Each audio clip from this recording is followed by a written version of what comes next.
আমরা গণভোট সম্পর্কে কিছুই জানি না। হ্যাঁ না, আমার মনে হয় না দিলেই ভালো হবে। হা দিলে কি হবে, না দিলে কি হবে? জাতীয় সংসদ নির্বাচনে হ্যাঁ না, ভোট জামাতেরই তো, জামাতের নয়, ভোট তো সবাই চার আসে, কিন্তু এই গণভোট চাইছে কয়জন আপনার কাছে? এনে তো কেউ কই নাই, আজকে আপনি কেবল আনছেন প্রথম। ফেব্রুয়ারির 12 তারিখে যে নির্বাচন, সেদিন আপনি গণভোট দিবেন কিভাবে? আমি গণভোট বলতে কিচ্ছু বুঝি না। গণভোট কাকে আমরা বুঝি না। বুঝছেন, এই হচ্ছে গ্রামের সহজ সরল মানুষ, তাদের ন্যূনতম ধারণা নেই গণভোট সম্পর্কে।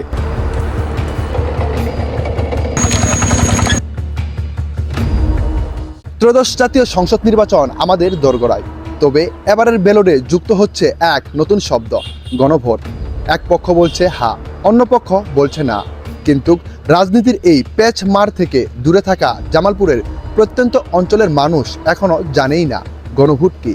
সাধারণ মানুষের জানাশোনা আর দ্বিধা নিয়েই আজ আমাদের এই বিশেষ ভিডিও, আমাদের সাথেই থাকুন।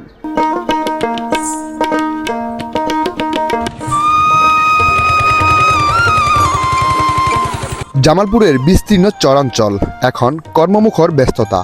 ভোরের আলো ফুটতেই কেউ কেউ লাঙ্গল জোয়াল নিয়ে মাঠে ছুটছেন, কেউ বা ব্যস্ত ক্ষেত থেকে আলু তুলতে। বাড়ির আঙিনায় দেখা যায় চিরায়িত বাংলার দৃশ্য। তপ্ত বালিতে মুড়ি ভাজছেন কিষানীরা, চলছে আখ মারাইয়ের ধুম। দৈনন্দিন জীবনের এই হাড়ভাঙা খাটুনির মাঝেই এখন মিশেছে ভোটের আমেজ। তবে সেই গুঞ্জন কেবল মার্কা আর পছন্দের প্রার্থীকে ঘিরেই সীমাবদ্ধ। চায়ের দোকানে তর্কের ঝড় উঠলেও সেখানে ঠাঁই পাচ্ছে না রাষ্ট্রের বড় কোনো সিদ্ধান্তের কথা। না, আমি যেটা বুঝি না কোনটা, আমরা জামাত ইসলামতে ভোট দেবো। ভোট বিএনপি দেবো, জামাতের মধ্যেই ভোট দিব আর কি, বেশিরভাগ ধানের শেষে চাইছে আমার ভোট। নির্বাচন কমিশনের ঘোষণা অনুযায়ী আগামী 12 ফেব্রুয়ারি একই দিনে ভোটাররা হাতে পাবেন আলাদা দুটি ব্যালট পেপার।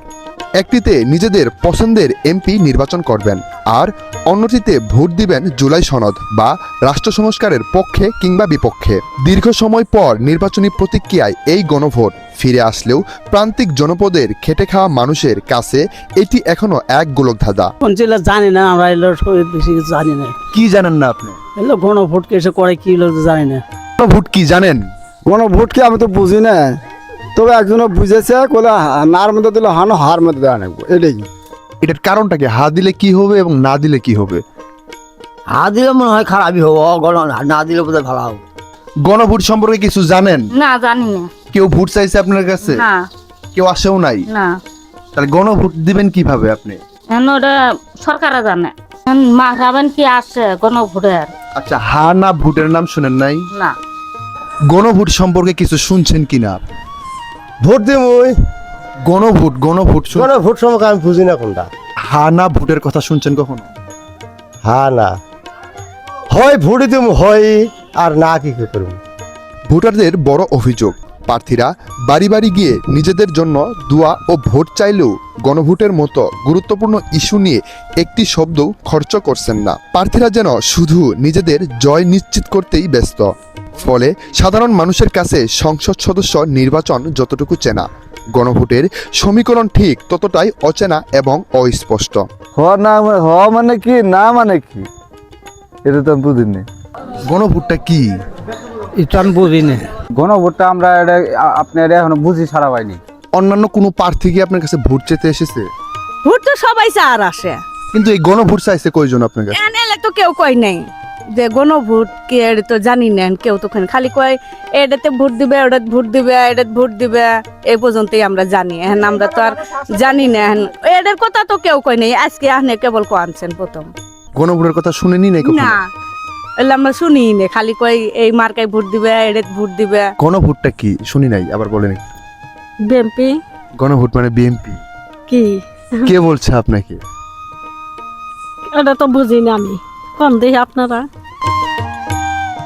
প্রধানমন্ত্রীর ক্ষমতার ভারসাম্য রক্ষা কিংবা দ্বিকক্ষ বিশিষ্ট সংসদের মতো জটিল সাংবিধানিক বিষয়গুলো যখন গণভোটের টেবিলে, তখন তা সাধারণের ভাষায় সহজ করে বলাটাই ছিল জরুরি। কিন্তু প্রচারণার অভাবে প্রান্তিক ভোটারদের অংশগ্রহণ কেবল একটি সংখ্যায় পরিণত হওয়ার ঝুঁকিতে পড়েছে। জামালপুরের এই জনপদের প্রশ্নটা এখন একটাই, সব জেনে বুঝে কি রায় দিতে পারবেন এই মানুষগুলো? ইলেকশনের দিন গণভোট দিতে হবে এবং তৎসঙ্গে ব্যালট পেপারেও ভোট দিতে হবে। সেই ভোটটা এখন যে কয়টা মার্কাই থাক, আমরা ভোট কেন্দ্রে যাব, ভোট কেন্দ্রে যাওয়ার পরে যে কয়টা প্রার্থী আছে, যে কয়টা মার্কা আছে, সেই মার্কাতে আমরা ভোট দেব। কিন্তু তৎসঙ্গে সংযুক্ত হয়ে গেছে গণভোট। গণভোট আমরা যারা আমজনতা যারা আছি তারা তো এর সম্পর্কে কিছুই বুঝি না।